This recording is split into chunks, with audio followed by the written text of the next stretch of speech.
everybody. Nice Hello, to see everyone. you. Welcome, Stephen. Nice to see you. Hi. Long time no speak. It Long has time been. no see. It has indeed, and it's nice to see you. And thank you for reaching out to me and telling me there's another side to the issue of the ban, and that in Yeah. fact many people have been talking with you about why they think it's a good idea. And I've been listening to some of the discussions, and I agree with almost everything that I've heard. But I really want people to understand that I've been doing this for 41 years, Yeah. and I've had lots of points where I'll say something and then I'll change my mind, or I'll amend something, or I'll take a position based on what feels right to me Sure. and in my integrity. And it'll be very unpopular, but I feel like it's the right decision. I'll give you two quick examples. I'm going back now to the 80s, early 80s, and I left the Moonies, for those of you who don't know, in 1976 after a deprogramming effort from my family. I was a very fanatical member. But I made a decision to not advocate for forceful deprogramming interventions, even though I wasn't kidnapped. I was lured to my sister's house and they took my Really? crutches away. The truth is, for the first day, I didn't want to be there. I didn't want to agree to it. I was kept from calling the group. I actually almost killed my father when he got me in a car to move to another place. I threatened violence, and it was his tears that made me, stop. And he said, "What would you do if it was your son, your only son, who met a controversial group and dropped out of college, quit his job, donated his bank account, turned his back on his faith and his family and his friends? How would you feel?" And he was crying, and my father never cried. No. So it really touched me, and I could see he was genuinely worried about me. Of course, my cult thinking was he was brainwashed by the evil communists against God and against the divine principle and the true parents. I wound up agreeing as a result of his love, and we made a contract that he would drive me back to the group on Friday if I listened and I didn't try to run away. And fortunately, by that time, I started thinking again about my doubts, my questions, the hypocrisies, all the things that I had been trained to do thought stopping about. And it was very traumatic, though, for me in that form of deprogramming, because I was kind of forced to go from 180 miles an hour for the group into a wall. And it was a shock to my psyche, and I cried for hours, and I felt dissociated. I felt like I didn't know who I was. I thought God had lied to me. Was the Satan who was working through these deprogrammers? I had such confusion and trauma from the accident and the deprogramming, but it did wake me up, and it did make me want to study brainwashing and mind control. And I felt so guilty over how many people I had brought into the cult that I couldn't say no to families asking me to deprogram their loved ones who were in the Moonies. Some of them were illegal, forcible interventions, get someone in a van and drive them to a location. I never did the putting the people in the van. I never was physical, but that happened. And people felt like trapped animals. Honestly, they had so much phobias that Satan was trying to take them over, etc.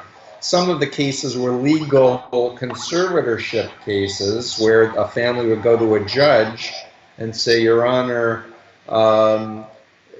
that my adult son has been the victim of artful and designing people. They lied to him. They did brainwashing, give us custody for 1 week to show him the other side, to introduce him to former members. And they were granting these called ex parte conservatorships until the ACLU and other human rights organizations got involved and said, look, one man's cult is another man's religion, and you can't say, and you can't do this, and it can be abused too easily. The long story short of what I'm trying to say is that after doing about a year of about 12 cases, doing forcible deprogramming, I just said, I don't want to do this. It's too traumatic. Even though it worked 10 out of 12 times, people woke up and left the Moonies. It was illegal because they stopped doing conservatorships. I didn't want to be a criminal in my own country. Yeah. And I could see the future was not me going down this path of doing more illegal, forcible interventions, but finding a professionalized, mainstream way to develop voluntary interventions, what we called exit counseling. And man, oh man, I had so many people were so angry at me that I betrayed my family, because I said no to deprogramming. And I really just made my own best decision based on my own experience and also my vision of what I felt the movement needed to explain brainwashing and mind control to the public. Yeah. And so I helped to develop non-coercive ways to educate families on how to talk to people in cults. And I'm now, 41 years later, and I'm fessing up on the internet. I have clients to this day where I know their loved one is in a mind control cult, and we can't get them. We can't get to them because they're so sequestered, either on a compound or there's no access to them. And I'm really questioning, is there a way to bring back the ex parte conservatorships to make it you have a temporary legal intervention, as scary as it might be initially, you have a knock on your door, surprise, it's the sheriff bringing you into custody of your family who loves you. How scary that is. But when I think about Islamist recruitment on the internet and how Muslim families or non-Muslim families are watching a loved one radicalized, talking about how America is Satan and how violence is justified. They haven't done anything illegal yet.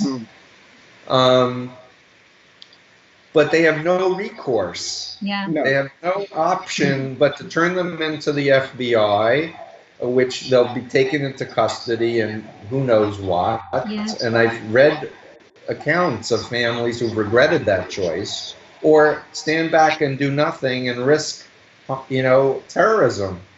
And I'm just trying to think ahead. How can there be an ethical way to protect people from being unduly influenced by totalist cults like the Watchtower that beats children and protects pedophiles and keeps people from life-saving blood transfusions and cuts families off and indoctrinates children about Armageddon forever, since their childhood rather. How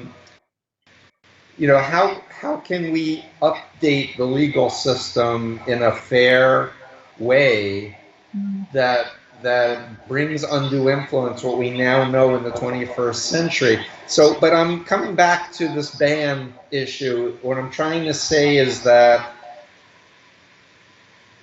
I was for deprogramming. I was against deprogramming. People got angry at me. How could you be against deprogramming? You're a wussy. That you're a coward. That you won't do this anymore.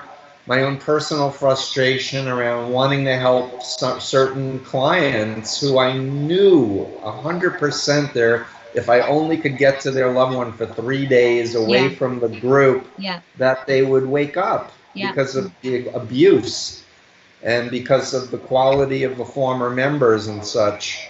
So that's one example of how and then I also went public and I got my master's in '85 and I said the future is professionalization.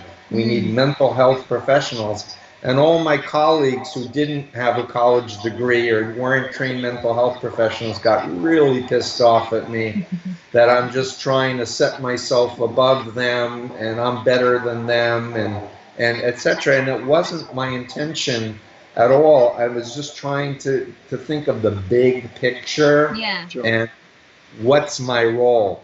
So having said that, as you know, I did a podcast with another group of ex-Jehovah's Witnesses who are passionately against the Jehovah's Witnesses, but who have come out uh, in resonance to a blog I wrote about being against the ban in Russia as an extremist group, and I believe I emailed you about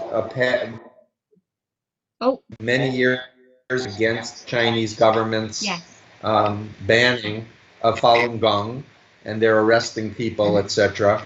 And that for me, it was both groups are bad. You know, totalitarian dictatorships are bad, and if they're abusing human rights, the answer isn't more abuse of human rights. But in listening to some of your podcast, I mean, some of your video, I guess it was a podcast, I just would like you to share what you think are the key points of why activists are very grounded and legitimized in taking a pro-ban stance. Yeah. And I can react and Well, to be respond. honest, the whole ban issue's been like walking through a minefield. It really has. Through everything with regards to the Facebook stuff that we've been reading, to personally interacting with people, be it via Skype or telephone or messaging, and then obviously everybody doing YouTube videos that are saying against the ban, and then you've got people saying for the ban, and we're like, well, we can see both sides, fors and go and against. Both sides is the better posture from where I sit. Exactly, but you see, the thing being is that we wanted to get both sides heard, and because we know that there weren't that many people talking about pro-ban and saying, well, actually, the good points are we've actually got somebody we've been talking to who's got family in Russia, and he has been over in the UK now for a number of years through work. Yeah. And he is all for the ban. He said, he said, they've been banned before, we've been banned before. But he said, the point is, he said, I'm hoping that the people that are in a what do they call it, conscious class state, this will give them an opportunity to not have to go to the meetings, not have to go out on the ministry, not have to have all these things where an elder will be watching, well, we didn't see you on Sunday, well, we didn't see you on Wednesday, where were you? Because it's that constant pressure of having to keep up the literature reading and keep up the meeting attendance and keeping up the ministry that keeps that person linked in. Sure. So having people that are conscious class out there, it's an opportunity for them, as well as not recruiting other people. So there's a massive straw man in the room on this one, Stephen, regarding how people saw a pro-ban, that there was this insinuation that we were all foreseeing everybody imprisoned and tortured, which was absolutely horrifying. And that's what's triggered so many people who were in favour of a ban to come out and be extremely upset by this, because that's not the case at all. It's far more complex than that, and everybody knows that. But there comes a point, a train of thought here, that the more people were going pro and against, they were actually missing, for many of them, it was becoming fudged as to what this was really all about. Russia, as far as we're concerned, Russia will do what Russia is going to do, regardless of all of the hot air and the debating and the throwing of teacups around the room. It's not going to change anything that we do.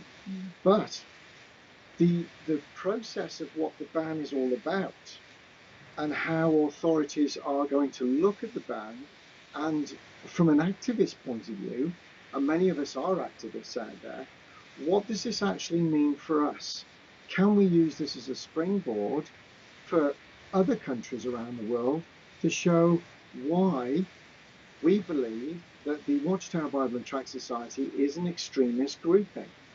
Now, once we get to that point, I mean, I had some interesting discussions with very anti-ban people. But once we got the anti and pro bit out the way, and then started to look at something very important, let's get down to facts. Let's actually look at, for instance, 3 particular articles or doctrines. Call it the snake bite, the venom that the Watchtower uses on these 3 particular issues, that if we were able to nullify those 3 particular issues, allow the religion, the cult, call it what you will, to continue, but without these 3 snake bites in there, without this venom, I think everybody would be happy. And we started. So pedophilia, blood transfusion, and shunning of families. Yeah, I mean, pretty much. Very much so. And let me give you an example. If I could just give me 2 or 3 minutes to explain exactly what I mean by this. Sorry. No, that's fine. From a UK perspective. I was just curious if I could guess. Yeah, you went straight to it. You went straight to them. But let's look at them in detail just for a second. If we're looking from a UK perspective, we've got a lot of activists here in the UK that are now looking for options to go forward, but in an intelligent way, where they're using social services, they're using the police, they're using the lawyers, they're using all of these different state authority groups to actually get what we need from the state in order to safeguard the human rights of not only the Jehovah's Witnesses that are within the religion, but also to safeguard and prevent further abuses in the future. Now, one particular issue, if we look at blood transfusions, and these are realistic options. These are not pie in the sky, because we've done our research on this, and we've done some quite detailed research on this through contacting police and lawyers in particular. HLCs, the Hospital Liaison Committees.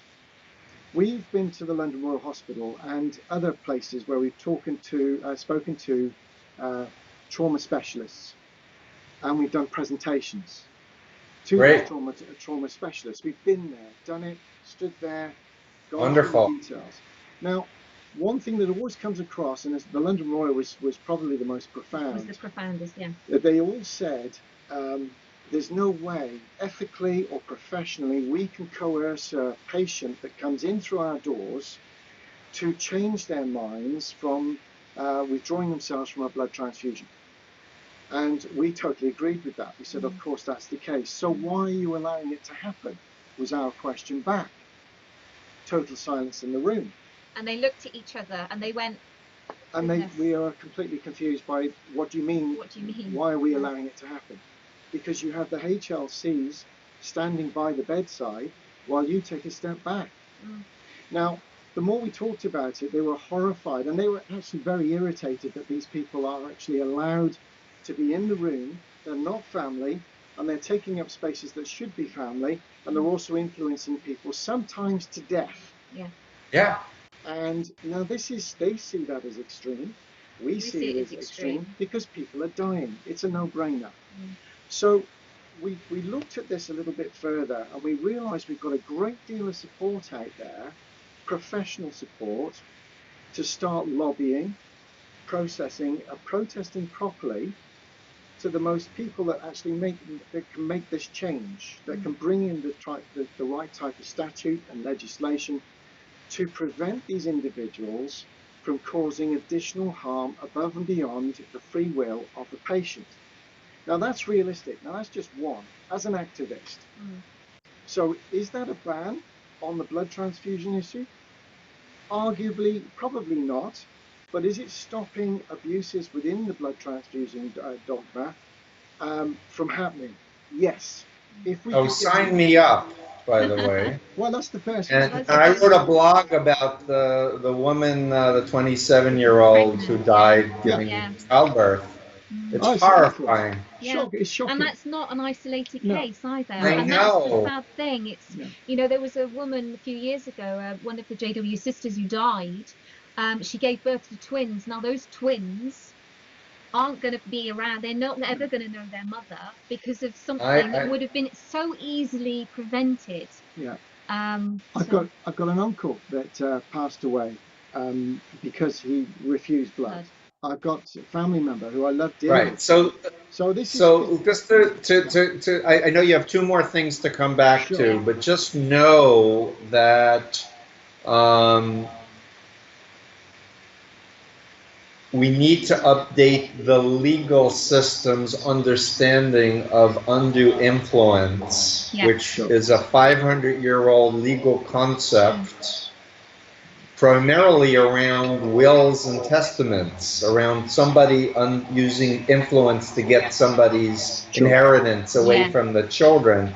But we have a methodology now with the BITE model, with Alan Shefflin's human rights social influence model. We now have a way to present this to people so they can now, instead of framing it as a freedom of religion thing, to an undue influence thing.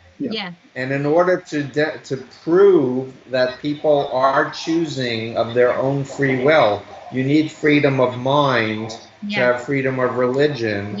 And to have freedom of mind, you need the capacity to think outside of the indoctrination, and you need the information.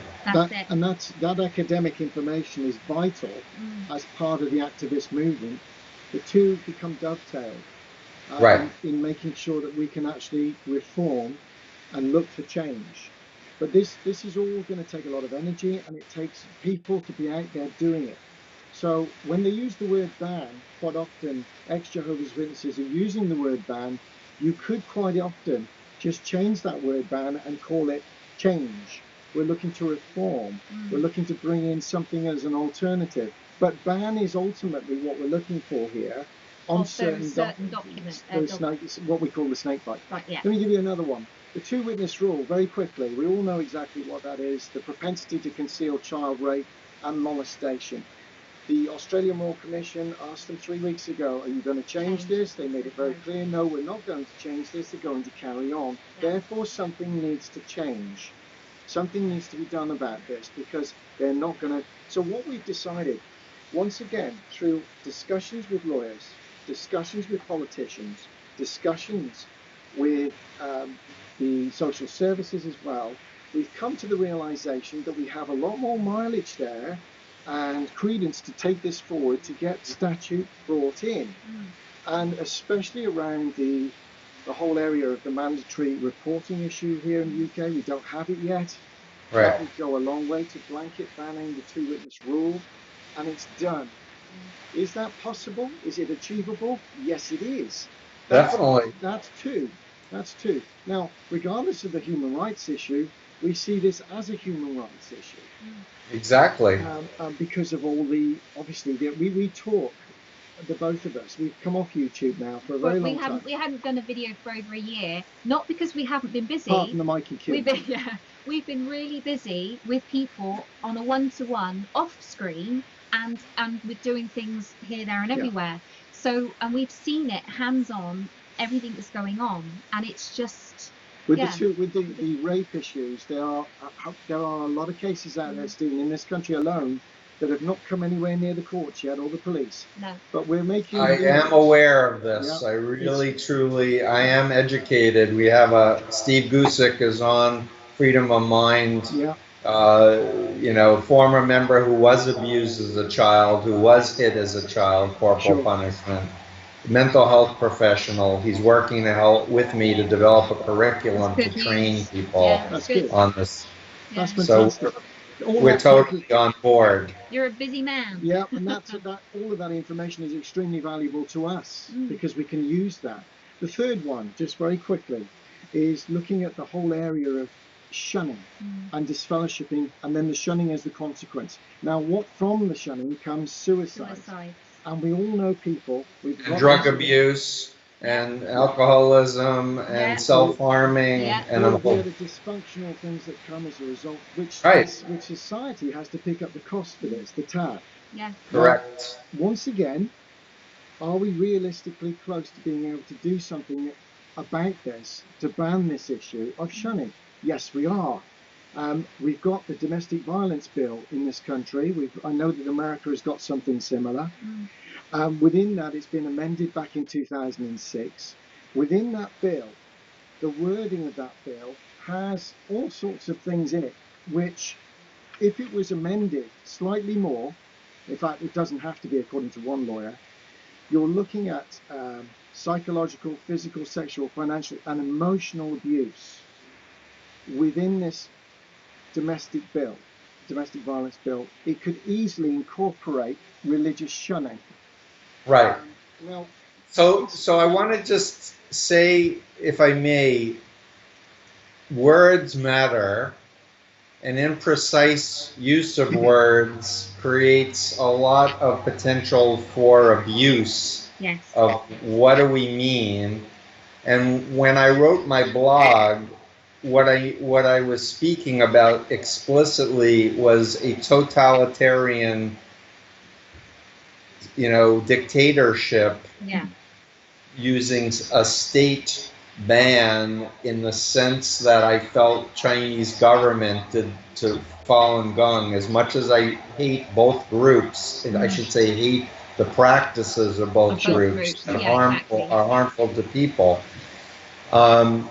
So I just want to be clear that for me, I also want to say that behavior is something that governments, state and federal governments, are empowered to change, to say you can't have sex with a 12-year-old girl, even if she said she wanted it. She's a minor, it's a crime, you go to jail.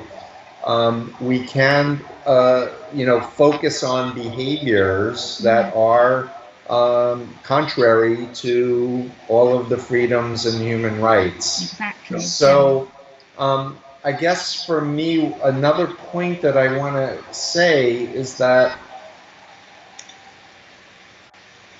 I think in terms of complex systems, the world is an extremely complex place. And there are many different groups that are doing unethical, harmful, mind control activities. And there are many nonprofits that are trying to help people who are being victimized, and mental health professionals. So for me, it really is wise for there to be a ground up effort with many different people working on whatever level they can, their talents, their abilities, their connections, etc. But that ultimately we don't need to be intolerant with each other in that former member community.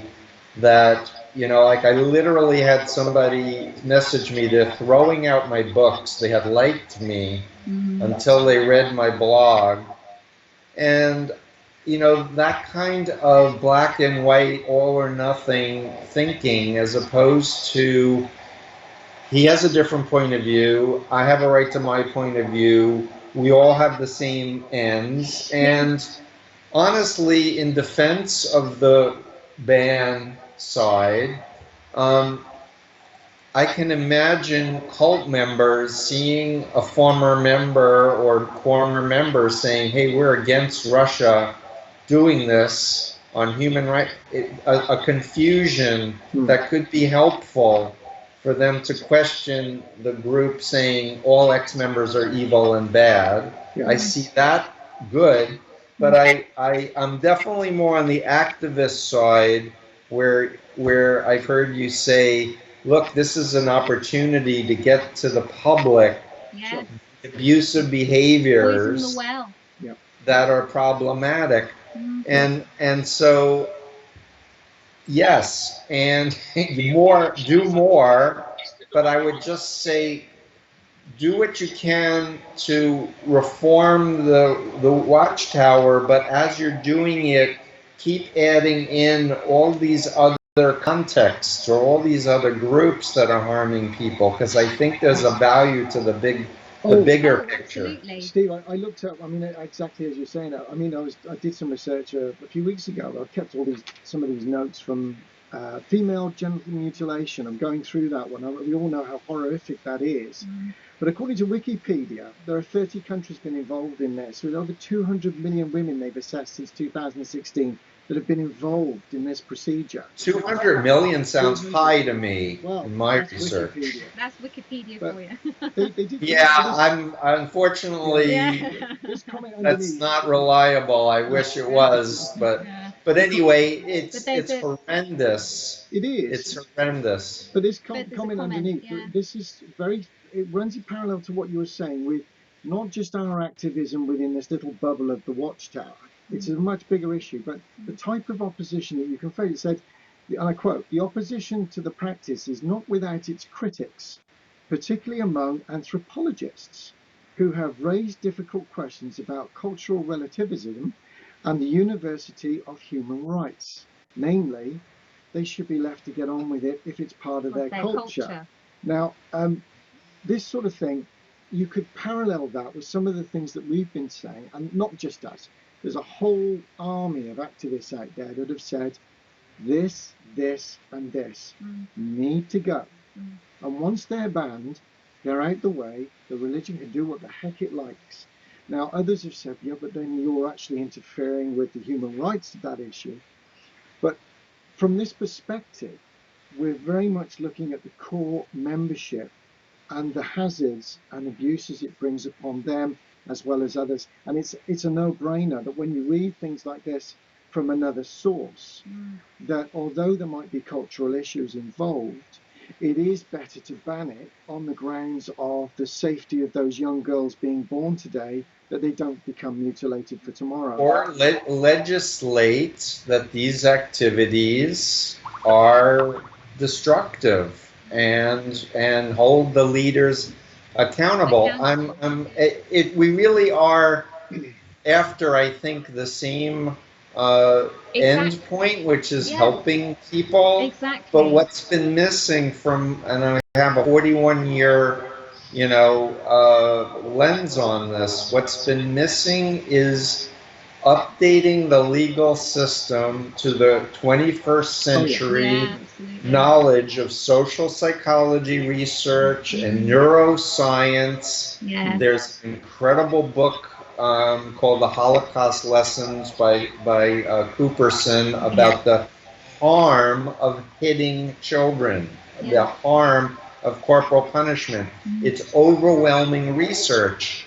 And to say, well, my daddy did it to me, so I'm going to do it.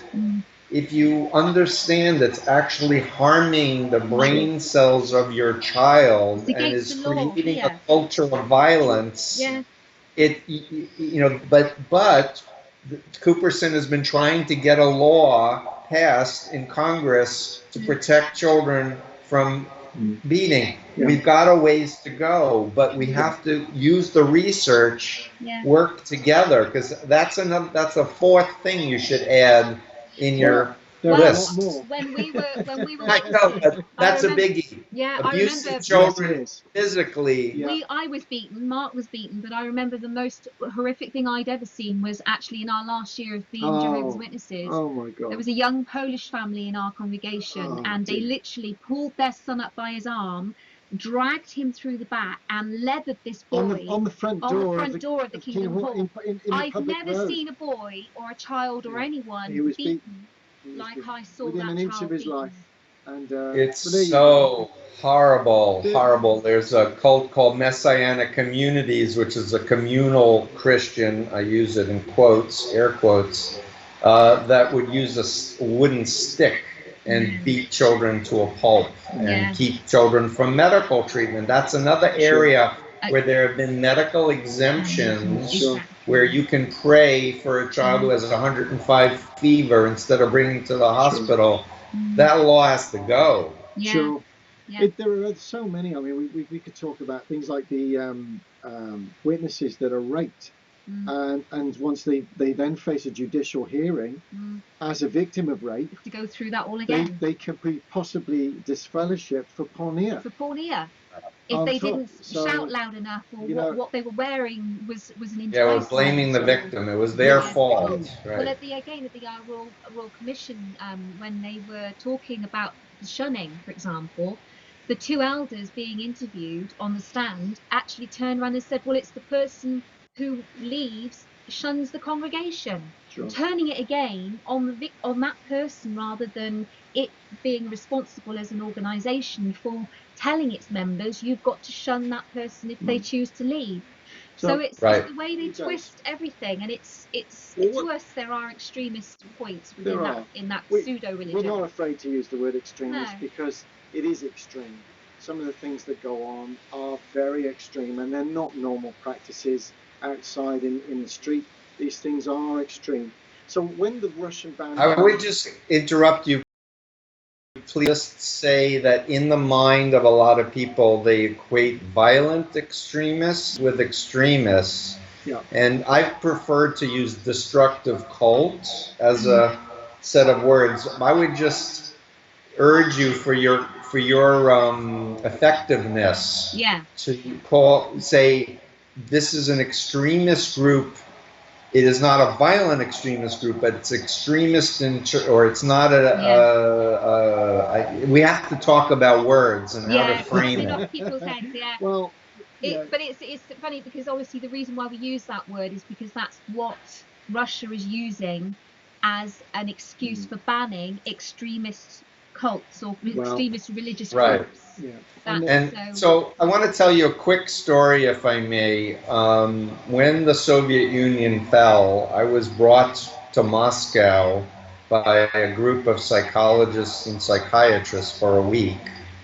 It was one of the most amazing weeks of my life, but essentially they said all these Western cults are coming into our country, we don't know what they're about, and we want to learn. So I am in this, hall of psychiatrists, and I'll tell this very quickly, but it's a good story, and I haven't told it publicly, I don't think. So I'm going through the BITE model. I didn't call it the BITE model at the time, but I'm going through behavior control, information control, thought control, and emotion control, And question, Dr. Hassan, well, I'm not a doctor, but everyone's a doctor who's in the front of the room. Do you understand that you're describing the entire system of pedagogy of the Soviet Union? Do you understand that we psychiatrists would put people in psychiatric hospitals because they were speaking out against the regime? Very good accent, by the way. Doctor, I was burned in my memory. It was so surreal. Do you understand? You're describing Komsomol and young pioneers, and they said, so we get it. You are exit counseling us. Yeah. And I said, if the shoe fits. Or if the cap fits. Wear it. Because they're listening to all, and the model came from Chinese communist brainwashing techniques, Russian communists, the same kind of thing. So I just wanted to share that, and I also just I don't want us to run out of time. I know we have a little more time, but I will never forget you telling me the story of how you saved a victim of sex trafficking. Yeah. Simple at work. That was all it was. Yeah. But it just brings me to tears even thinking about how brave you were.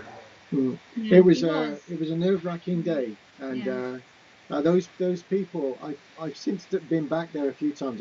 Because that's the whole point. The fact that Marc had tell the story, please, briefly. Yeah. Well, very briefly, for those that haven't heard it, is we do a weekly clean at a big block of flats in the middle of area. In a very rough area. You have a company that does house cleaning. Yeah. And we clean the communal area of this block of flats in the middle of this city. And this one particular time we turned up and we met a young lady who was African origin, And she was sat on the second step at the bottom in floods of tears. Her eyes were yellow. You could tell it was about 11 o'clock in the morning. She'd been up all night. And we could see she was in a great deal of distress. So both my son and I took off our equipment, sat with her for a bit and had a chat. And she had very pidgin English, could hardly understand, but I said, would you like the police? Do you need the police? And she looked and she said, police, yes, yes. And she was nodding, pouring with tears. She had marks around her throat. Her clothes were very disheveled. With that, a guy came out of the flat just below the stairs and didn't see us at all, just looked straight at her, was half dressed, clicked his fingers in, like this. And then I stood She went to get up, and Mark put and said no. She was being very obedient, and she just lowered her head, realised that the game was up and she was going to go back in. So I took a chance and I just said, no, she's staying here. She's staying right here. And I stood between him. I said, no, you go back in. Police are on the way. She's not coming back in with you. And she looked and she put her hands, because she was waiting for what was coming next, which was obviously with the fear in this woman. She was trembling, she was cold. I didn't have a blanket for her. But our son sat there and put his arm around her, trying to comfort. The one thing about my husband and our son is, well, all our children actually, they're very loving, and they ooze that warmth. So I'm just very glad that it was you guys there. Yeah, so he went back in. I then got my mobile phone out, went outside the door, and I rang the police immediately, who were very attuned to what I was saying, and they said, we'll bring down a police car straight away, but with the right officer to look after her, because it's an ongoing problem in the area. I've now found out a very big problem. Sex trafficking and pimps. Very big, very big. Yeah. So there was this period where we were waiting, and the guy didn't come back out, but another guy turned up a few minutes later in a big Mercedes. He had an Arab origin about him, looked very wealthy, beautiful silk suit. Got out of the car, completely out of place with the area. And he had his phone. He looked at me and looked me up and down with a smile, a knowing smile that was very unnerving. And then he looked at her and just car like this. And I once again said, no, she's staying right here. The police are on the way, and I've now got your registration number. So he looked at me and smiled, and it was a very threatening smile. And with that, he very slowly walked back to the car, looked back at her, got in his car. She was like this with her hands. She didn't even look at him. So the fear in this girl was just incredible. When I say girl, like she was a young woman in her early 20s. And with that, he drove off, keep staring as he drove off. So by this time, my heart's doing this. I'm thinking, what's coming next? Is it a gun? Is it a machete? What's coming next? Because is he going to bring the heavy boys? Well, I was fearing for my son. I was fearing for her. I didn't know what. So eventually, I was just saying, please. I was waiting. I rang the police back and said, could you turn up? Please turn up. And they said, yeah, they're on the way. So they did turn up, and they interviewed me, and there was a couple of policemen put a blanket around her. They walked her down the street, and she looked back. And that was it. You saved her life. It was very emotional, to be honest with you, Steve. It was never seen as this. He quite often wonders what. But I asked you to share that because there is at least 21 to 27 million people, according to the United Nations, who are victims of trafficking right now. Right now in the world. Yeah. It's horrendous. And the second reason is because you did the right thing, and that most people would be afraid to do. And it touched me, and it still touches me. And it's a great model. Yeah. My son often, he still talks when we go back in there. And pimps and traffickers use mind control. Yes. They do. Yeah. Right model, plus drugs, physical beating, threatening to kill the families of these young people. They're very well organized. They don't be obedient. The one thing that Mark and I have always said with any activism, regardless of your view on how things should be done, whether it be this way or that way, we can all understand that our ultimate aim is to get all of the radicalization or all of these harmful practices stopped. And we can agree to disagree, and as long as you're covering your actions with love and the right motives, you can't go wrong. No. Right. So Steve, like you said before, the world's a much bigger place than the bubble that we all seem to tend to just incline to fall back into. There is a lot of injustice out there. There's a lot of complexities. A lot of minefields. So you have to take one step at a time and look at the realisms behind what it means. So when Russia bans something, they're banning a lot of things out there. They're not all good, those bans, but it's happening. Now what it's done is just given us a springboard to say, well, actually, while this is a topic, let's look at exactly what that means in the way of what we still call, and maybe I might disagree with you on this, Steve, but extremism. I can't get over that word because of the effects of people that we deal with every day. And it's not right, and it's very extreme, and even to death with some people, and rapes and things like that. So when we're dealing with that, we know that we've got a chance to actually make a difference with the people that we're talking to that have the weight to do something about this. Nullify 3 or 4 of those particular articles from this one religion, or this one cult, and all of a sudden it's going to affect a lot of people in a very much less harmful way. And so, I mean, also my goal has always been to make people view the Jehovah's Witnesses very differently to how majority of the world view them.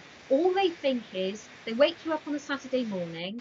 It's the group that don't take that blood transfusions, and they're really nice people and honest.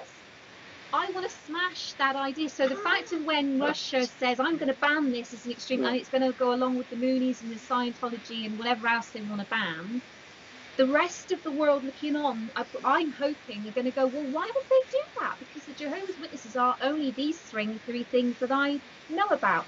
Hopefully, then, they will want to know a little bit more, get intrigued, and then with a little bit of just a Google search, see all of the other issues that we've just talked about, like the paedophilia issues with the Royal Commission, and all of these other subjects. So let's shine a light on that.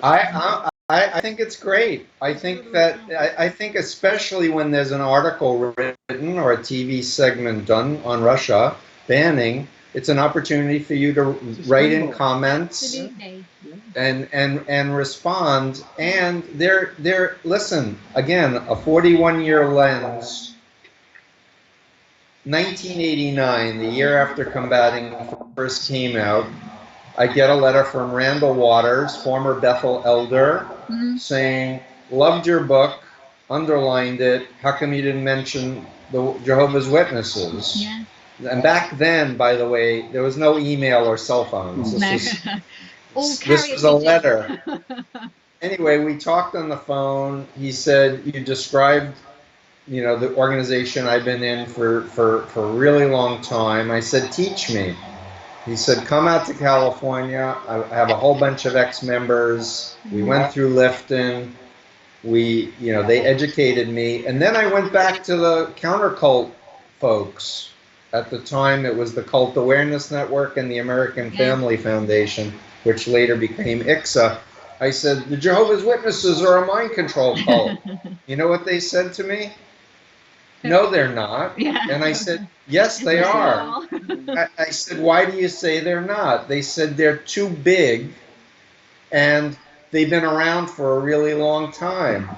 I said, those are not the criteria that we use to describe groups that deceptively recruit and mind control people to be dependent and obedient. And it took many years for them to go, But these were people who were like fighting Scientology and the Moonies, because what you said, they're so nice and friendly and they knock on the door and you don't know. Like, for me to learn that the book that they say we want to study the Bible isn't the real Bible, the same Bible that everyone else has used, once I got that one, I'm like, oh, so they're deceptively recruiting. Yeah, yeah. Well, this is an intentional, deceptive methodology. That Bible, their Bible's actually been banned in Russia for a few years now. Yeah. That actual translation, because it's called is it a radicalized version of the Bible, and also extreme, and also their literature is banned, and the JW website is banned. So they're already under a sort of ban now with certain aspects of their. Talking of that Bible, right. But the Russian Orthodox Church wants to be the be-all and end-all who can arbitrate God, and I have a problem with that. Yeah, but the one thing they can't do is ban people's faith. And you can't take faith from somebody. No. That's something, it doesn't need to be boxed or put in a little shelf or in a book or in a website. It is something you have inside you as an individual, and they can't take that from you. No, but no activist out there wants to see people tortured or in prison. It's an absolutely horrific thing. Yeah. But I'll tell you, there's just another little example. I've got a second. So we were talking to some people today. There's a guy called Sewell in this country. A convicted rapist and molester, Jehovah's Witness, who's in prison. He's still a Jehovah's Witness, by the way. He is still a Jehovah's Witness, even though he's in prison. Found guilty by a jury of 12, and he's now serving years in prison. He's conducting Bible studies in prison as we speak, which means... Oh, great. Just what we need along the Islamist radicals recruiting in prison. With the Bible that we've just been talking about, this doctored Bible, and it makes us cringe to think that you've got this rapist paedophile using a confused Bible to bring in other people who might be like-minded like him because of the section of the prison he's in. Searching for something. And it's out there. So these things, they do need to be shared. Right. So what I think we have to be careful of is putting the focus where people put the focus on theology versus the practices. And if we keep, this is me preaching, even I'm Jewish, it's me saying if we keep the frame and undue influence and human rights, that people have a right to informed consent, they have a right to information, they have a right to associate with whoever they want to associate with, etc. Again, you need freedom of mind to have freedom of religion. And just to say the group is a non-profit, at least the United States, Scientology got IRS approval to be a religion. Now anything they do is okay because it's a religion. We don't have the right, is how some of the judges are reading that, to protect human rights and protect our citizens and protect children. And we say nonsense. Of course, we can't give a special exemption to religions saying, as you were saying, well, it's our culture, we've always done it that way. Yeah, no. If it's wrong, if it's harming people, we have a right and we have a need to change it. That's the right expression. We have a need as a society when we recognize the harm to stop the harm.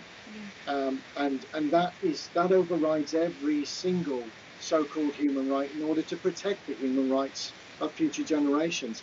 That's how we see it. Right. If anybody that would see that differently is somewhere we're always going to have a disagreement over that. But when you actually break it down, we all actually, it's a phraseology that's used that actually we're all singing from the same hymn sheet here. We all want the same things.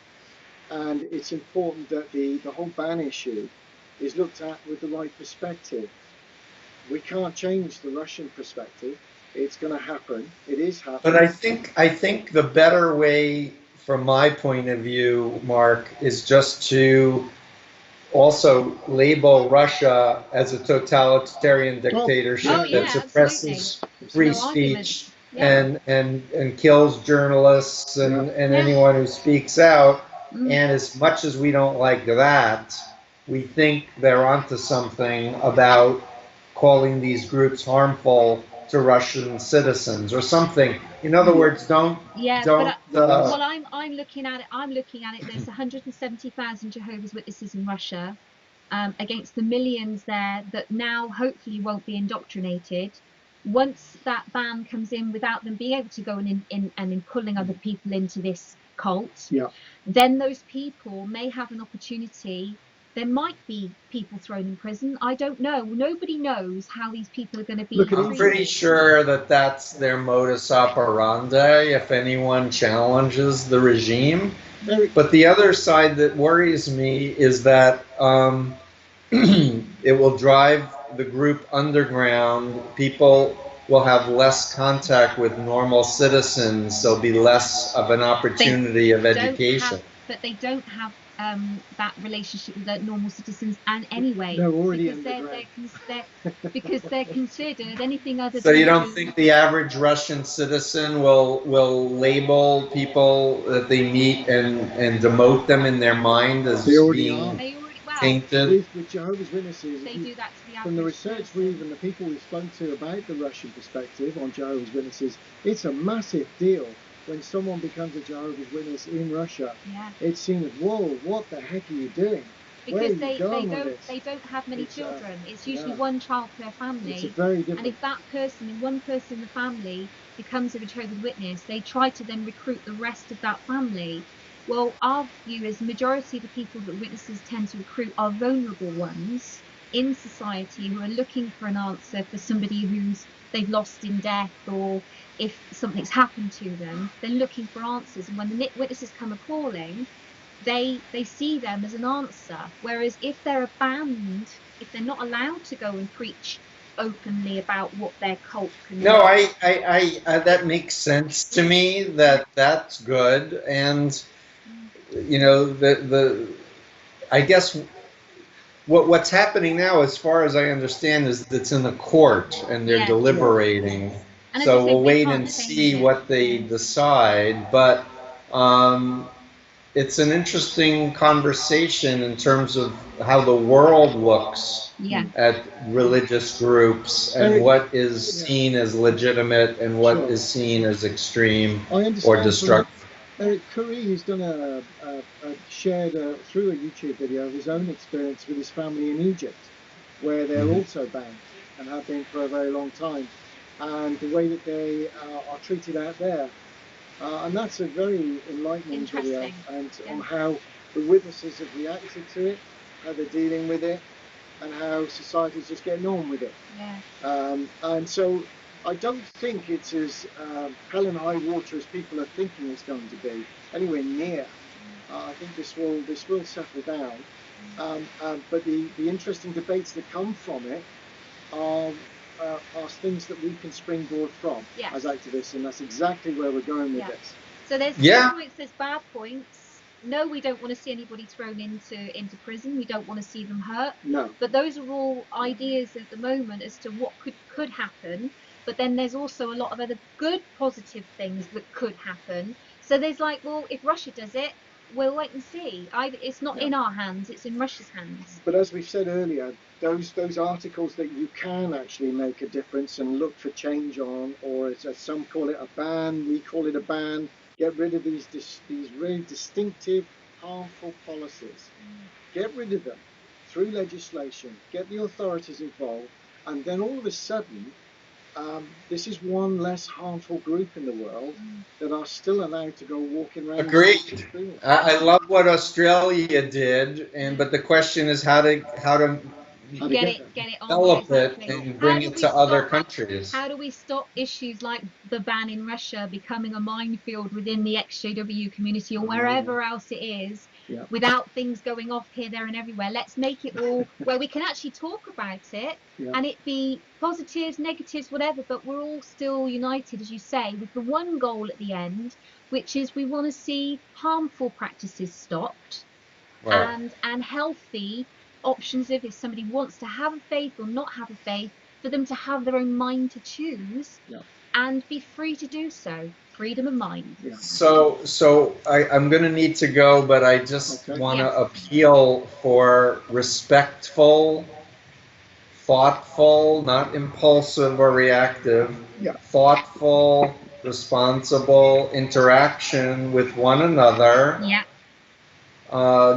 where you know, honestly, I have people who don't like me because I'm not an atheist. Same here. You know, I'm a Jew and I go to temple and I pray, and it's like, how could you do that? I don't trust you anymore. Okay, but that's my choice, and here's how I make sense of the complexity of reality. I'm not telling everyone that they should be like me. Let's just and to allow more freedom of speech and different points of view instead of shunning, unfriending, blocking, judging, calling people names is just hurtful. But I also understand it, because if you were raised in a group that's black and white, all or nothing, good and evil, you know, I've had experience there where people, you know, think I'm the greatest thing since sliced bread, and now they think I'm the devil, and I haven't done anything different except say something. We've been called evangelical Christians. We might have a faith, but we don't go to church.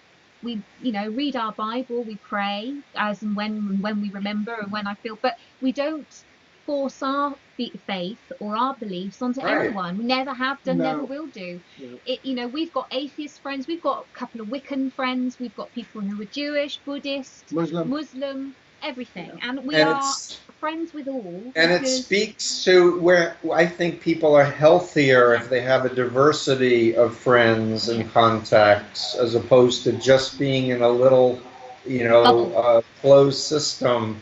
It makes life interesting, put it that way. It certainly does. We have some great conversations with the fire and wine. Forgive me if I talk too much, but thank you for this opportunity to thank you, Steve.